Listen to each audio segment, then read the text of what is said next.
There was much to discuss in Professor Vaughan's book. Chapter 5 of his book is titled Religion and the Post-Colonial State. Chapter 6 is titled Religious Revival and the State, the Rise of Pentecostalism.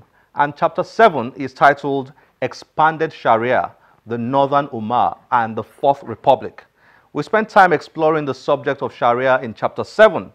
To round up his segment, here's how the author rounded up the subject and his primary submissions in the book.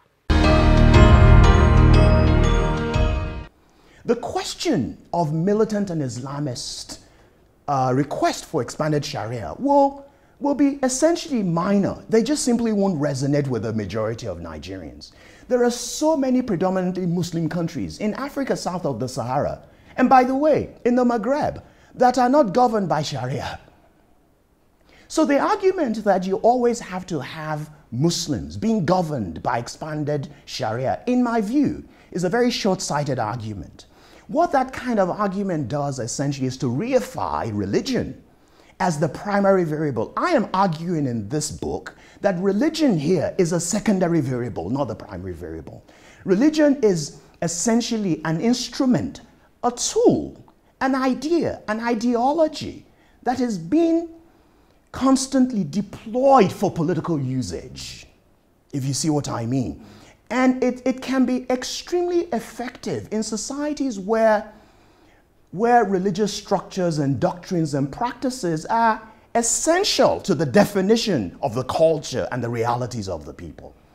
This will be the distinction between northern Nigeria and the southwest of the country. Islam is not integral to Yoruba culture, just in ways in which Christianity is not. Christianity and Islam are two dominant world religions in southwestern Nigeria, but Yoruba culture and tradition and ethnicity and hometown loyalties and ancestrality prevails over religion, over these two world religions. This isn't to say that Yoruba Christians and Muslims are not pious Muslims and Christians. They are. They take their religion very, very seriously. But it is virtually impossible to define Yoruba identity as fundamentally religious because the two world religions in Yoruba societies are what? Relatively new.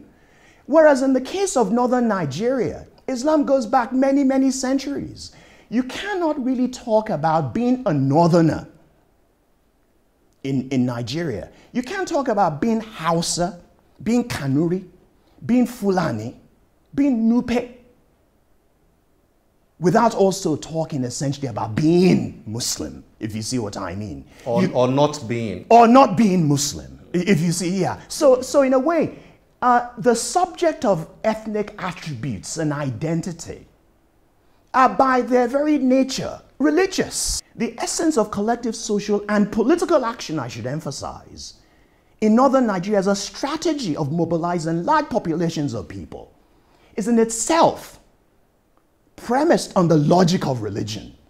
Professor Vaughan, there's so much to explore in your book. Unfortunately, we don't have so much time. Thank you very much for joining us on Channels Book Club.